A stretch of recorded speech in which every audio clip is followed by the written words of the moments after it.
अस्सलाम वालेकुम। हम आपके शुक्रगुजार हैं कि आपने हमारी इस वीडियो को देखने के लिए वक्त निकाला है। खुश रहें, सलामत रहें, हमारी दुआएं आपके साथ हैं। आज की ये तस्बीह अल्लाह से हर दुआ मनवा लेती है। ये एक ऐसा पावरफुल रूहानी राज है जिसे बहुत कम लोग जानते हैं। यही राज आज हम आपको बताने जा रहे हैं जो सदियों से औलिया अल्लाह के सीनों में महफूज रहा है। एक ऐसी तस्बीह, एक ऐसा जिक्र जिसके बारे में ख़ुद हमारे नबी पाक सल्लल्लाहु अलैहि वसल्लम ने फरमाया कि ये कलमात अल्लाह को इस कदर प्यारे हैं कि इन्हें पढ़ने वाला कभी खाली हाथ नहीं लौटता। क्या आप चाहते हैं कि आपकी हर दुआ कबूल हो? क्या आप चाहते हैं कि अल्लाह आपकी सारी मुश्किलात दूर कर दे? क्या आप चाहते हैं कि आपके रिज़्क़ में बरकत आए, घर में सुकून आए, दिल में चैन आए? तो आज की इस वीडियो को आखिर तक ज़रूर देखिएगा, क्योंकि आज आपकी ज़िंदगी बदल सकती है इंशाअल्लाह। ये तस्बीह तो छोटी है, लेकिन इसकी कीमत अल्लाह के यहाँ इतनी ज़्यादा है कि मीज़ान यानी क़यामत के दिन का तराजू इनसे भर जाएगा। ये वो कलमात हैं जो अल्लाह को सबसे ज़्यादा महबूब हैं, जो अर्श को हिला देते हैं, जो फरिश्तों की तस्बीह से मिलते हैं। इन कलमात को जितना पढ़ेंगे इतना ही रहमत इलाही का दरवाज़ा खुलेगा। ये तस्बीह हर काम में आपकी मदद करेगी, हर थकावट, हर परेशानी को दूर करेगी, हर दुआ कबूल करवाने का ज़रिया बनेगी। ये तस्बीह सिर्फ जिस्मानी थकावट को दूर नहीं करेगी, बल्कि रूह की थकावट को भी दूर कर देगी। जब रातों को नींद ना आए, जब दिल में घबराहट हो, जब लगे कोई रास्ता नहीं है, जब मुश्किलें परेशानियां चारों तरफ से घेर लें, तो इस तस्बीह को पढ़कर देखें।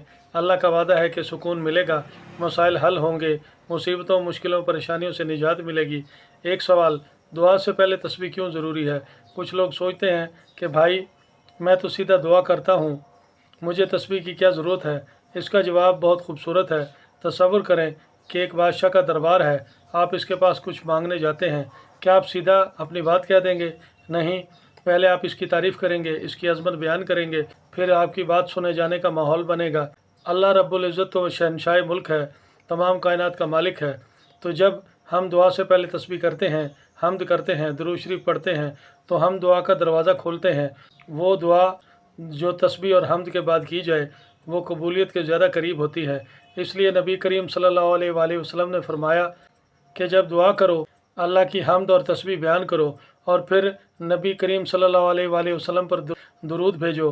फिर जो मांगना हो वो मांगो। यह अमल सिर्फ 10 से 15 मिनट का है, लेकिन असर ऐसा कि ज़िंदगी बदल जाएगी।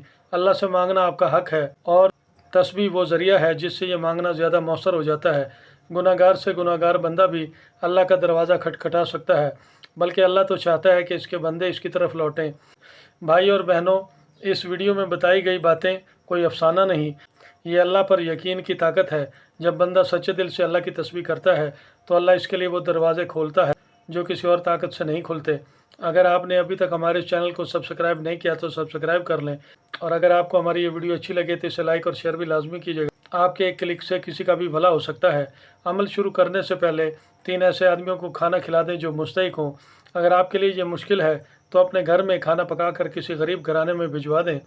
चाँद की 14 तारीख तक किसी भी शब जुम्मा को ईशा की नमाज़ अदा करके कहीं अकेले बैठकर अव्वल आखिर एक एक तस्बीह, दुरूद शरीफ और ये कलमात जो आपको स्क्रीन पर नज़र आ रहे हैं, इन्हें 1100 बार अपनी मुश्किल, अपनी परेशानी, अपनी हाजत का तसव्वुर करके पढ़ें, और अल्लाह से रो रो कर दुआ मांगें, और बग़ैर किसी से बातचीत किए सो जाएं। इस अमल को आपने रोज़ाना की बुनियाद पर 9 दिन तक पढ़ना है, और दौरान अमल रोज़ाना कुछ ना कुछ सदका देते रहें। अमल के दौरान ही आपको रिज़ल्ट मिलना शुरू हो जाएंगे। आजमा कर देख लीजिएगा। आइंदा फिर किसी नई वीडियो के साथ दोबारा हाजिर होंगे। आपसे फिर मुलाकात होगी। अपना ख्याल रखिएगा। तब तक के लिए फ़ी अमानिल्लाह।